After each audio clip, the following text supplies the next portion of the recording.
여러분 안녕하세요. 계속해서 요한계시록의 말씀을 살펴보도록 하겠습니다. 오늘 요한계시록 54번째 살펴보는 주일입니다.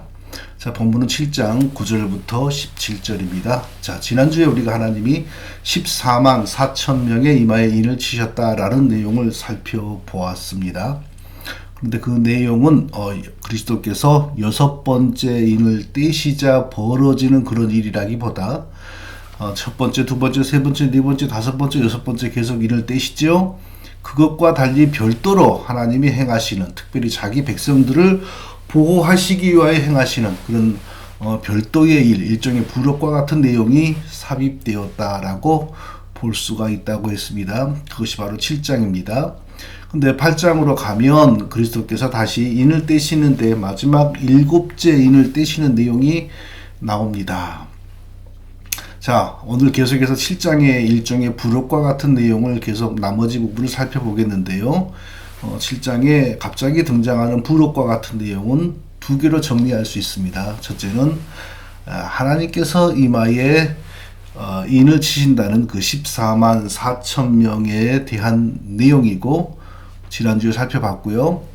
또 하나는 오늘 살펴보게 될 내용인데, 흰옷을 입고 손에 종려나무 가지를 들고 등장하는 셀 수 없이 많은 큰 무리입니다. 자, 오늘은 이 부분을 살펴보겠는데요.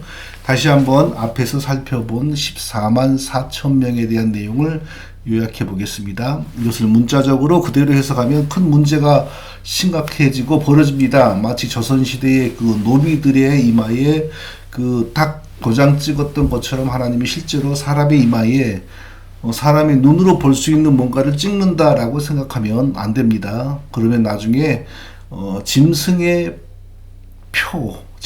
표라는 것도 눈에 보이는 것으로 해석하게 되고, 그래서 이미 우리가 경험한 것처럼 은행 바코드가 짐승의 표다, QR코드, 베리칩,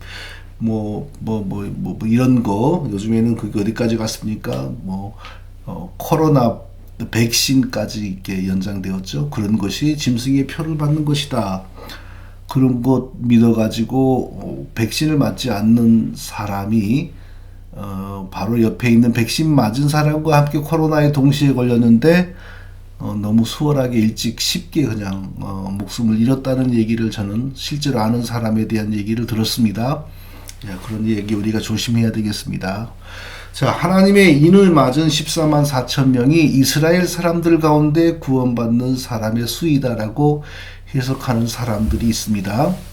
또 그렇게 해석하는 사람들은 오늘 본문에 흰옷을 입고 손에 종려나무 가지를 들고 등장하는 큰 무리, 이 셀 수 없는 큰 무리는 이방인들 가운데서 구원받는 사람의 수이다, 또 이렇게 해석을 합니다.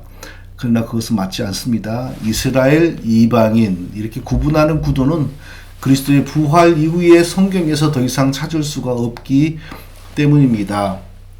그리스도의 십자가와 부활 이전까지 이스라엘은 여전히 특별했습니다. 왜? 그 이스라엘을 통하여 하나님께서 온 세상에 보내실 구원의 복음을 준비했기 때문입니다. 그러나 성령 강림 이후 이스라엘의 그런 특별성, 이스라엘이 여전히 특별하다 하는 주장은 더 이상 할 수가 없게 되었습니다. 이스라엘이 버려졌다 그런 개념이 아니고요. 이스라엘을 먼저 부르신 하나님의 목적과 의도가 다 성취되었기 때문이다. 지금은 구약의 이스라엘만 이스라엘이 아니고 하나님 앞에서 우리 모두가 다 이스라엘이다. 하나님의 이스라엘이다. 이렇게 우리가 설명을 할 수 있는 것입니다. 그러므로 이스라엘 사람들 가운데 구원의 인치심을 받은 14만 4천 명이라는 것도 틀리고, 또 전 세계 모든 역사 가운데 구원받는 사람의 수가 14만 4천이라 이렇게 말하는 것도 틀립니다. 전 세계에서 구원받는 사람의 구원받는 이 개념은 맞는데 그 수가 14만 4천이다 라고 해석하는 것이 틀리다는 것입니다. 왜냐하면 하나님이 친히 사람이 되시어서 우리 죄인들의 죄값을 대신 지불하시면서 자기 백성들을 구원하시는데 그 수를 기껏 해봐야 14만 4천이다라고 말하는 것은 너무 축소하거나 잘못되었다는 것입니다. 예, 많은 영혼들이 하나님의 은혜를 입어 구원에 이르게 된다. 그런 뜻으로 해석해야 됩니다. 자, 이제 오늘 본문으로 넘어오겠습니다. 9절을 보니까 이 일 후에 보니라고 합니다. 이 일 후에 내가 보니. 자, 이 일이란 바로 14만 4천 명에게 하나님의 구원의 인이 주어진다. 그 내용입니다. 그리고 그 일 후에 일어나는 일이 바로 오늘 본문입니다. 각 나라와 족속과 백성과 방언에서 아무라도 능히 셀 수 없는 큰 무리가 흰옷을 입고 손에 종려가지를 들고 보호자 앞과 어린 양 앞에 서서라고 말합니다. 각 나라와 족속과 백성과 방언에서 아무라도 능히 셀 수 없는 큰 무리가 흰옷을 입고 손에 종려가지를 들고 보호자 앞과 어린 양 앞에 서서. 자, 여기 각 나라와 족속과 백성과 방언에서, 이게 무슨 뜻입니까? 모든 민족, 지구상의 모든 나라, 모든 종족들 가운데서 이 뜻이죠. 방언에 특별하게 중독된 사람들은 여기에 방언이라는 말을 듣고 성령의 방언의 은사 받은 사람들 그 중에서 뭐 이렇게 해석을 하죠. 그렇지 않습니다. 방언이란 말이 성경에서는 기본적으로 어떤 뜻으로 쓰여지냐면요, 어떤 나라에 공유되고 있는 언어, 왜냐하면 그때 당시에는 대개 한 나라가 하나의 공통된 언어를 기반으로 형성되었기 때문에 그런 경우가 많죠. 지금도 그렇지만 옛날에는 더 심했습니다. 그래서 성경의 방언이라는 말은 많은 경우에 민족, 나라, 족속과 같은 의미로 쓰여집니다. 지금도 그렇지만 옛날에는 더 그랬습니다. 칼빈의 종교개혁자 칼빈의 기독교 강요에도 보면 방언이라는 말은 어떤 나라의 실제 언어라는 의미로만 쓰여집니다. 칼빈이 예를 들어서 공예배에서 방언으로 기도하는 사람들을 비판하는 내용이 있는데, 그것을 보고 어떤 사람들은 칼빈도 방언이라는 것을 어찌되었건 인정했다라고 주장하는데 잘못된 겁니다. 칼빈이 말하는 방언은 대부분 라틴어입니다. 왜 그러냐 하면 당시에 로마교회 신부들이 일반 신자들은 알지 못하는 라틴 말로 자기가 멋지게 보이려고, 신령하게 보이려고 기도를 하는 경우가 있었어요. 프랑스 신자들, 영국의 신자들이 라틴어를 어찌 알겠어요? 라틴어로 기도하는 것을 칼빈은 방언으로 기도한다라고 말하며 비판한 것입니다. 그러므로 칼빈이나 교회사에서 등장하는 사람들이 말하는 방언은 대개 그런 것이지, 성경에 그 하나님이 사람에게 말하는 영적인 현상으로서의 은사를 말하는 경우가 흔치 않다는 것을 우리가 기억해야 됩니다. 사도 요한은 성령에 감동되어 세계 여러 나라들 속에서 흰옷을 입고 손에 정려나무 가지를 들고 어린 양 예수 그리스도 앞으로 나오는 셀 수 없이 많은 사람들을 본 것입니다. 대체 이들은 누구일까요? 또 바로 이들이 조금 앞에서 이야기한 하나님의 인을 받았다는 14만 4천 명, 그 사람들과는 무슨 상관일까요? 그 14만 4천 명이, 자, 여기에서는 조금 다르게 셀 수 없는 큰 무리, 흰옷을 입고 등장하는 큰 무리라고 표현되었다라고 보는 것이 가장 바람직합니다. 그것이 옳습니다. 자, 여기서 우리는 두 가지를 정리해야 되겠습니다. 두 가지. 첫째, 조금 앞에서 14만 4천 명이 구원의 인을 받는다라고 하고, 그리고 이 일 후에 내가 보니라고 했는데, 이 일이라고 하면서 바로 14만 4천 명이 구원의 인을 받는 일과 그 다음의 일 사이에 구분을 짓고 있다 이겁니다. 14만 4천 명이 구원의 인을 받았고, 그리고 무슨 일이 있었기에 이 일 후에 내가 보니라고 하였는가, 이것에 대해서 생각해 봐야 됩니다. 자, 이렇게 설명할 수 있습니다. 14만 4천 명이 구원의 인을 받는다는 것은 아직 그 14만 4천이라고 하는 상징수로 표현되는 하나님이 구원을 예정한 사람들이 실제로 다 그리스도의 복음으로 영적으로 생산되어 하나님 백성이 되었다라는 것을 의미하는 건 아닙니다. 앞으로 그들이 그리스도의 복음의 은혜를 덧입고 하나님 백성이 될 것으로 하나님이 작정하신 것이다 라고 이해를 우리가 해야 되는 것입니다. 이 일 후에 흰옷을 입고 손에 종려나무 가지를 들고 어린 양 예수 그리스도 앞으로 나오는 셀 수 없는 큰 무리가 있다는 것은 이제 14만 4천, 즉 하나님이 구원하시기로 작정한 사람들이 있었고, 그리고 어떤 과정과 시간을 거쳐서 그들의 구원이 다 실제로 역사 속에서 이루어졌다라는 의미로 우리가 해석을 해야 됩니다. 네. 자, 그들이 하나님의 정한 때에 지구상의 실제 역사 속에서 태어났고요. 그리고 하나님이 정한 때에 그리스도의 복음을 들었고요. 성령의 역사로 그리스도를 믿었고요. 그래서 생명을 얻었고, 그리고 하나님의 특별한 보호하심 가운데 끝까지 복음 안에 있다가 완전한 구원을 얻어 천국으로 왔다. 이렇게 우리가 해석을 해야 되겠습니다. 자, 그러면 14만 4천 명이 인을 받고 그 14만 4천 명이 다르게 흰옷을 입은 큰 무리로 표현되었는데 그들이 그리스도 앞으로 구원을 완전히 얻고 나온다. 이제 이렇게 지금 진행이 되고 있지 않습니까? 바로 이 두 사건, 똑같지만 다르게 표현되는 이 두 사건 사이에서 무슨 일이 있었는가, 이걸 또 생각해 보겠습니다. 자, 14만 4천 명이 구원의 인을 받고, 그리고 이 일 후에 내가 보니라고 했습니다. 그리고 이 일 후에 손에 종려나무를 들고 흰옷을 입고 등장하는 셀 수 없는 큰 무리가 예수님 앞으로 나온다. 이랬지 않습니까? 그 사이에 과연 무슨 일이 있었던 것일까요? 자, 그 사이는 바로 적그리스도의 지상 활동이 뜨거웠던 시간들이었고 뜨거웠던 시기였다고 우리가 짐작할 수 있습니다. 첫 번째, 두 번째, 세 번째, 네 번째 인을 떼시자 계속적으로 적그리스도들이 등장하면서 다양한 활동으로 신자들과 교회를 박해하고 환란을 준다고 나와 있습니다. 자, 이 부분에서 세대주의 신학이라고 하는 것을 추종하는 사람들은 7년 대환란이 있다 이렇게 말합니다. 7년 대환란, 엄청난 7년 대환란.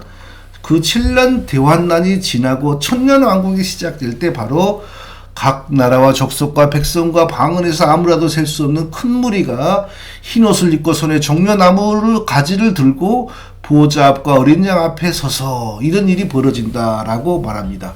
7년 대환란은 또 다시 반으로 나눠서 전 3년 반, 후 3년 반 이렇게 또 설명을 하는데, 전 3년 반에는 그래도 비교적 살만하고 적그리스도의 핍박이 덜한데, 후 3년 반에는 적그리스도의 핍박이 너무 심하고 또 이때 대부분의 이스라엘 사람들이 학살된다 이렇게 설명을 합니다. 그리고 학살되는 이스라엘 백성들이 우리가 예수 그리스도를 핍박했더니 이런 벌을 주시는구나 라고 깨닫고 살아남은 이스라엘 백성들이 동시에 예수님을 믿게 된다 또 이렇게 설명을 하죠. 그리고 믿게 되니까 이제 예수님이 그들 가운데 재림할 준비가 되는 거죠. 그래서 예수님이 예루살렘, 특별히 예루살렘에서도 감람산으로 재림하여, 왜 감람산에서 예수님이 부활했으니까 그 재림하여 이스라엘 백성들과 함께 천년 왕국을 펼치면서 온 세계를 다스리게 된다. 특히 로마와 이스라엘 백성들을 압제한 민족들을 다스리게 된다. 이런 이론을 펼치죠. 예전에는 이런 이론이 많이 환영을 받았고 한국에서도 또 한국의 장로교회들이 거의 90% 이상 이런 이론을 믿었습니다. 왜? 이런 이론이 우리에게 장로교 복음과 함께, 장로교뿐만 아니라 선교사들의 복음과 함께 처음에 왔기 때문에 다 그걸 믿었어요. 예. 그러나 이제 서서히 더 많은 연구가 자체적으로 이루어져서 그 구약 그리고 신약, 그리고 그 다음에 1000년 동안의 왕국이라는 것은 존재하지 않는다. 특히 이 1000년 왕국이라고 하는 이론은 이스라엘 백성들이 과거 우리나라처럼 나라를 잃고 우리가 36년간 일본의 압제를 받았지 않습니까? 이스라엘 백성들도 로마에 의하여 나라를 잃고 오랫동안 압제받고 떠돌았는데, 바로 그 서러움 그리고 그 분노가 그들의 신앙으로 표출되었는데, 천년왕국이라고 하는 것이 있어서 자신들과 예수 그리스도가 로마를 다스리고 로마에게 정말 그 심판을 행하고 온 세상을 다스리게 된다, 이런 육신의 어떤 그 본성, 소망 가운데 나온 이론이라고 우리가 이해를 해야 됩니다. 이스라엘 사람들이 꿈꾸고 바라고 소망하는 내용이 정말 신학으로 이렇게 형성이 된 것입니다. 뭐 딱 7년간의 환란, 전 3년 반, 후 3년 반, 딱 1000년 동안의 왕국, 이런 것은 우리가 문자적으로 그렇게 해석할 일이 아닙니다. 1000년은 예수님의 초림부터 재림까지를 말하는 상징적인 수이다. 이렇게 이해를 하는 것이 가장 바릅니다. 그러니까 동시에 우리가 다 배격해야 될 것, 예수님의 공중재림, 공중재림 하신 예수님을 맞이하기 위한 우리들의 휴거, 그리고 7년간 땅에서는 대환란, 하늘에서는 7년간 우리들과 예수님의 혼인잔치, 이런 거 다 우리가 버려야 되는 것입니다. 다 잘못된 것입니다. 정통교회의 종말론은 예수님의 단 한 번의 재림, 공중재림, 지상재림이 아니라 지상의 단 한 번의 재림입니다. 그것이 바로 콘스탄티노플 공회라고 하는 것에서 이미 결정되었고, 모든 종교개혁자들이 다 그것을 믿었고, 오직 제세례파와 같은 좀 문제 있는 그룹들만 천년왕국 같은 것을 믿었습니다. 자, 그러면 휴거라고 흔히 말하는 그런 비슷한 현상은 전혀 없을까요? 우리가 예수님이 지상에 재림할 때 물리적으로 지구는 동그랗지 않습니까? 예수님이 자기 백성을 한 곳으로 분명히 불러 모을 겁니다. 그리고 지상에서는 완전한 재창조, 악이 도말되고 완전한 재창조, 완전한 갱신이 이루어질 것인데요. 그러면 예수님이 뭐 좀 유치한 말이지만 어떤 그 북반구 쪽으로 만일 재림한다 쳐요. 그럼 남반구 쪽에 있는 하나님 백성들은 어떡할 겁니까? 다 예수님 불러 모으시겠죠. 그래서 뭐 좀 유사하지는 않지만, 많이 유사하지는 않지만 약간 유사한 것, 세대주의에서 말하는 휴거라고 하는 것이 하늘로 올라가서 공중에서 뭐 7년을 보낸다, 그런 개념 말고요. 예수님이 재림하셔서 자기 백성들을 한 곳으로 불러 모은다. 그때 당연히 공간 이동이라는 건 일어나지 않겠습니까? 그런 뭐 그것을 휴거라고 불러서는 안 되겠지만 그런 휴거 유사한 현상은 있을 것이고, 그건 우리가 인정할 수 있는 것입니다. 그리고 이 땅은 뭐 그 새 하늘과 새 땅이 우주선처럼 하늘에서 이렇게 내려온다라기보다 원래 하나님의 나라로 지었던 이 땅을, 그리고 죄에 굴복해버리고 죄로 더러워진 이 땅을 그리스도의 십자가와 부활의 능력으로 완전히 새롭게 하실 것이다. 뭐 그 과정에서 지진도 일어나고 해도 땅에 떨어지고 별도 떨어지고 달도 제 구실과 기능을 하지 못하게 되고, 이런 일이 있다고 여섯 번째 일을 뗄 때 다 나와 있죠. 우리가 그렇게 이해를 해야 됩니다. 자, 그러면 우리 천년왕국도 부정하고 공중재림도 부정하고 휴거도 부정하는데, 그럼 여기서 말하는 이 일 후 14만 4천 명이 구원의 인을 받고, 그리고 이 일 후라고 했는데 무슨 일일까요?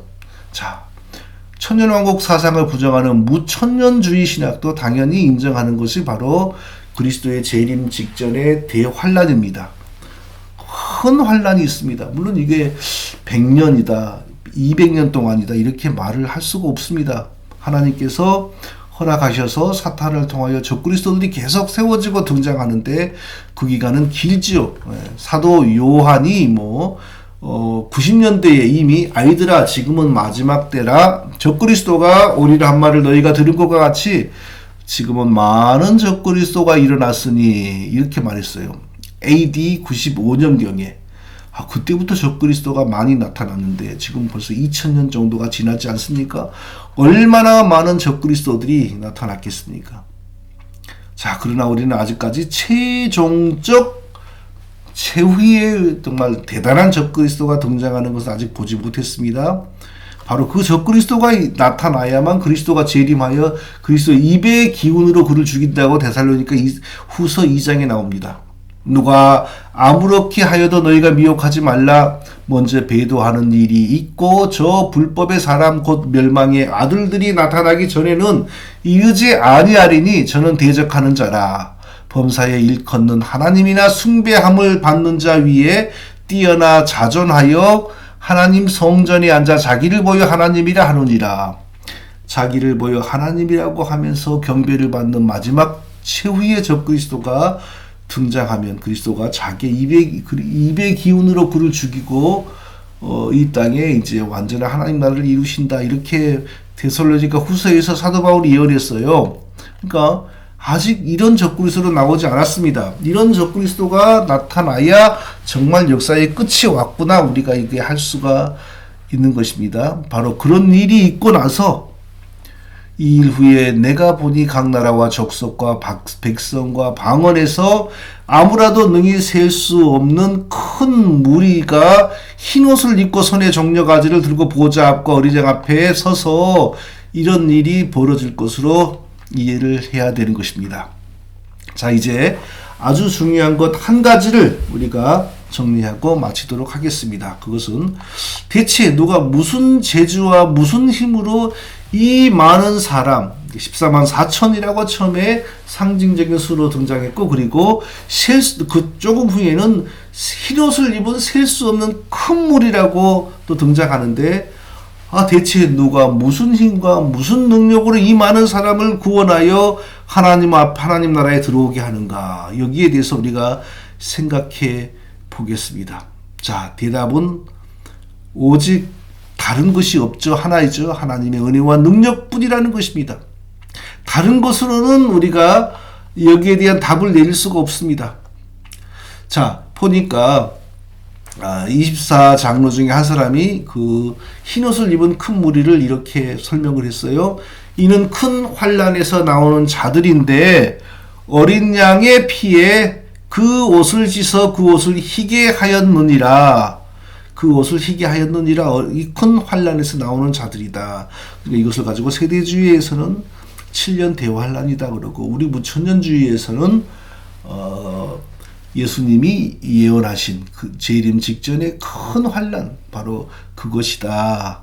이렇게 우리가 설명을 하고 있는 거죠. 그러니까 어린 양의 피에 그 옷을 씻어 희게 했다라는 말을 볼 때, 그들이 또 어린 양 앞에 나왔다, 이런 것을 볼 때 예수 그리스도를 믿어 십자가의 공로가 적용되어 구원을 받았다, 이렇게 이해할 수 있습니다.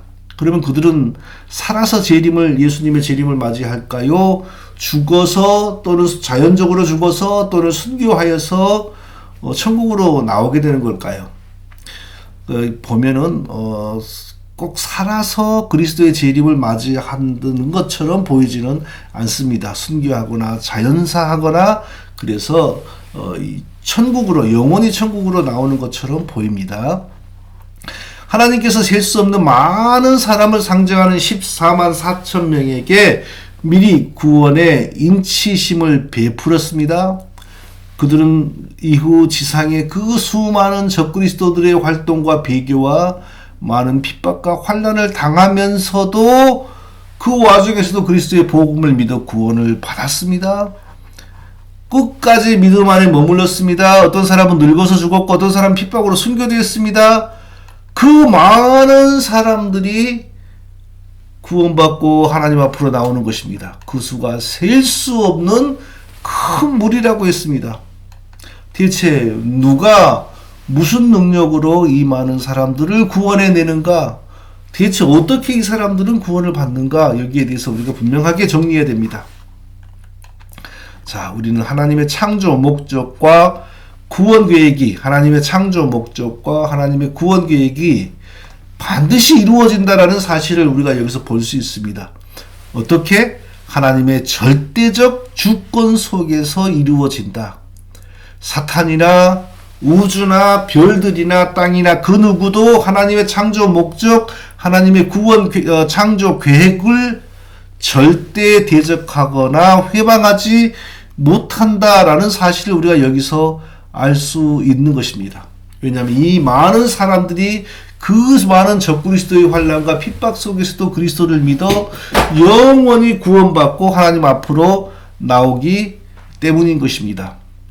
하나님의 창조 계획은 아무도 회방하지 못합니다. 그럼 하나님의 창조 계획은 무엇입니까?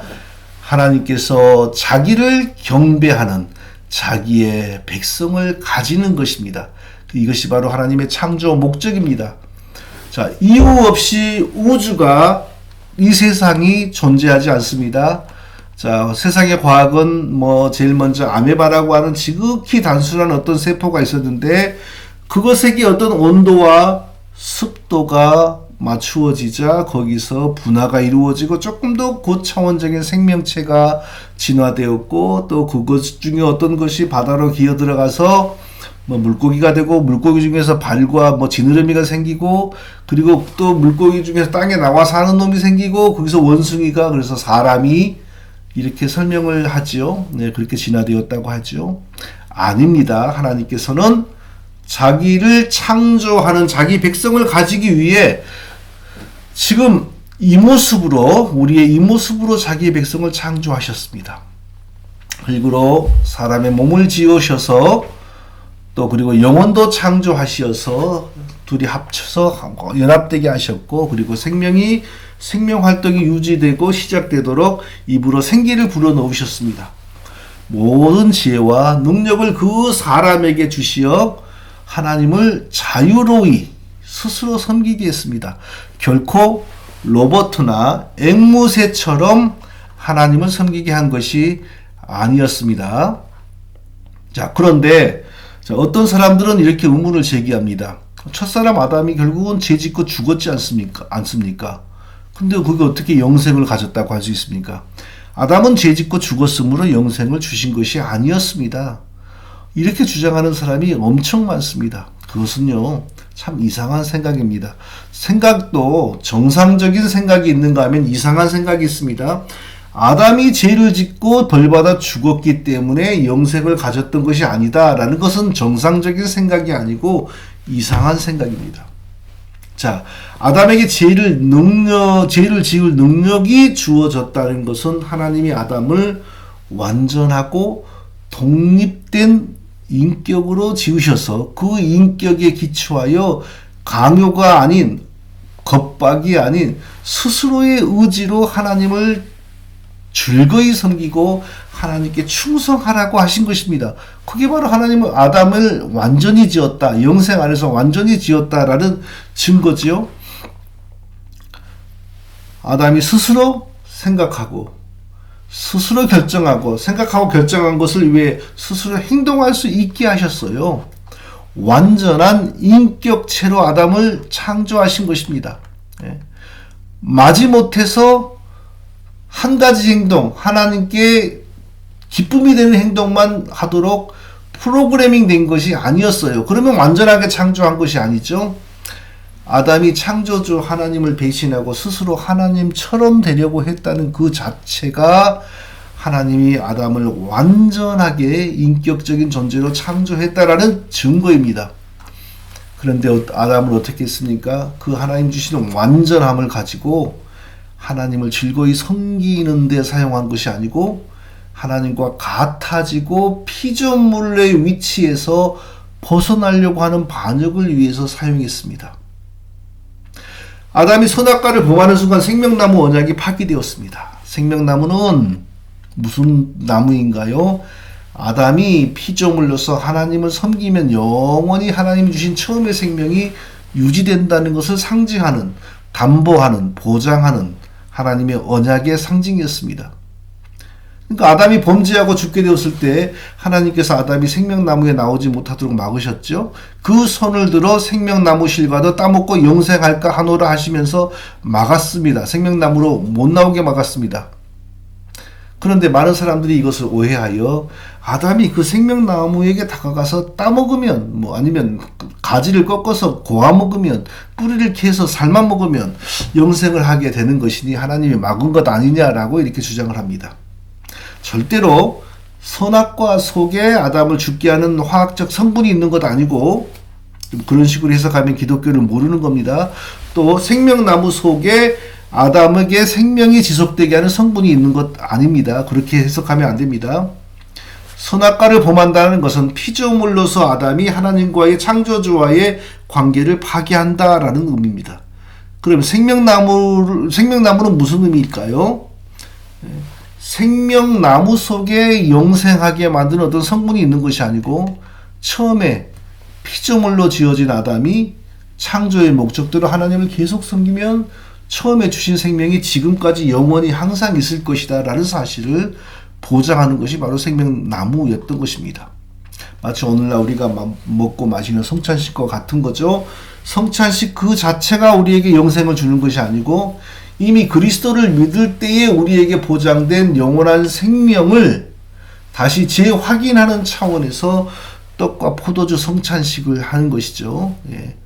자, 이미 피조물과 하나님의 관계가 파괴되었는데 그 생명나무를 붙들거나 꺾거나 파거나 고아 먹거나 삶아 먹는 건 아무 의미가 없는 것입니다. 그래서 아담이 그런 미신이나 그런 망동에 빠지지 않도록 하나님께서 생명나무로 가는 길을 막아버린 거죠. 이것이 바로 2000년 교회사에서 가장 옳게 여겨진 생명나무에 대한 해석입니다. 무슨 나무의 성분으로 해석하면 생명나무가 아니라 일용할 양식이죠. 생명유지장치죠. 먹고 생명나무 꺾어서 씹어 먹고 즙을 짜 먹고 해서 또 생명을 연장하고 그런 거 아닙니다. 그래서 일용할 양식이거나 비타민이거나 영생의 비타민이겠죠. 그런 것 아닙니다. 이미 하나님과 피조물로서의 피조물 아담의 관계가 온전했을 때 영원한 생명이 계속 영원히 있다라는 것을 상징하는 것인데 이미 하나님과의 관계가 파괴된 마당에 그게 무슨 의미가 있어요? 그래서 아담이 망동을 하지 못하도록 하나님 막아버리신 것이다. 이렇게 해석해야 됩니다. 자, 선악과를 범한 아담에게 남는 게 뭡니까? 죽는 겁니다. 하늘이 뒤집어져도 달이 뒤집어져도 죽는 것 외에 다른 길이 없습니다. 피조물로서 하나님과의 관계를 파기하고 스스로 하나님이 되려고 한 그 죄악에 대한 결과는 오직 하나님의 저주를 받아 영원히 죽는 것 뿐입니다. 다른 길이 없습니다. 자, 그런데 하나님으로부터 아담에게 놀라운 소식이 전해졌습니다. 어떤 소식입니까? 하나님이 사람이 되시어서 아담을 대신하여 대신 피 흘리고 죽고 아담을 살려 여전히 자기 백성으로 삼으시겠다는 소식입니다. 자, 이것이 바로 하나님의 은혜요. 이것이 바로 우리를 향한 하나님의 은혜이고 동시에 우리에게 주시는 하나님의 굿뉴스, 복음입니다. 죽어야 할 우리들을 죽이지 않고 하나님이 친히 사람이 되시어서 우리 대신 죽고 우리의 죄값을 대신 지불하고 우리의 죄가 없어진 것으로 만들어 씌어서 우리를 다시 자기 백성으로 삼아주신다. 이것이 바로 하나님이 범죄한 우리에게 우리를 위하여 만드신 복음, 굿뉴스입니다. 자, 그러면 중요한 질문을 하고 이제 마치겠습니다. 왜 하나님 스스로 사람이 되시어서 범죄하여 죽은 우리를 다시 살리고 자기 백성으로 삼으려고 계획했을까요? 하나님이 처음에 가지셨던 창조 목적을 하나님 스스로 끝내 이루시기 위하여 그리하신 것입니다. 네. 자기를 찬송하는 자기 백성 가지기를 원하셔서 흙으로 사람의 육체를 또 영혼도 창조하시고 그리하여 만들어낸 아담이 범죄하여 죽었음에도 불구하고 하나님 그 창조 목적을 스스로 이루시기 위하여 그리하신 것입니다. 자, 만일 하나님께서 우리에게 너가 스스로 노력하여 내 백성이 되어라 영생을 얻어라 라고 말하면 우리는 한 사람도 그리할 수 없습니다. 또는 하나님이 너가 50% 노력하고 내가 50% 노력하여 우리 그리하자 그러면 우리 아무도 못합니다. 오직 하나님께서 자기를 찬송하는 자기 백성 가지기 위하여 은혜와 주권 가운데 완전한 창조를 이루시고 자기를 찬송하는 백성을 가지신 것입니다. 그러므로 웨스트민스터 신앙고백이라고 한 것 7장 19장에 나와 있는 행위언약 하나님이 사람을 만들어 놓고 너가 열심히 노력하여 영생의 자격을 가지면 내가 너에게 그때 영생을 주겠다. 그리고 너를 내 백성으로 삼겠다. 이런 것은 다 잘못된 겁니다. 성경을 왜곡하는 겁니다. 하나님은 처음부터 자기를 찬송하는 백성을 가지시기를 원하여 사람에게 완전한 생명을 주시면서 창조하신 것입니다. 아담이 범죄하여 하나님께 반역하여 죽었다는 것은 불완전하게 창조되었다는 증거가 아니고 완전한 인격으로 창조되었다는 오히려 더 적극적인 증거인 것입니다. 자, 성도 여러분, 그러므로 우리는 사람이 성화됨으로 구원받는다. 하나님과 사람이 협력함으로 구원이 일어난다. 사람이 구원에 합당한 어떤 행위를 해야 한다. 사람이 구원받기 위해 자기를 무슨 준비해야 한다. 무슨 행위 언약 이런 거 우리 다 우리 버려야 돼요. 0.1도 우리가 그런 것을 수용해서는 안 됩니다. 하나님의 창조 목적 바로 이것 때문에 우리는 범죄하여 죽었음에도 하나님이 창조의 목적을 스스로 완성하기 위하여 우리에게 은혜와 우리에게 구원의 권능을 우리에게 행하신 것입니다. 다른 거 없습니다. 다른 거 전혀 없습니다. 오직 하나님의 은혜와 하나님의 창조 목적과 하나님의 주권입니다. 자, 우리는 어떻게 구원받았습니까? 다른 대답 없습니다. 오직 하나님의 창조 목적과 은혜와 주권 때문입니다. 자, 우리는 어떻게 14만 4천 명으로 상징되는 그 많은 사람이 하나님의 구원 작정에 포함되었습니까? 오직 하나님의 창조 목적과 하나님의 은혜와 하나님의 주권 때문입니다. 어떻게 셀 수 없는 많은 사람들의 손에 종려나무 가지를 들고 찬송하면서 천국으로 들어가게 됩니까? 하나님의 창조 목적과 하나님의 은혜와 하나님의 주권 때문입니다. 다른 것은 없습니다.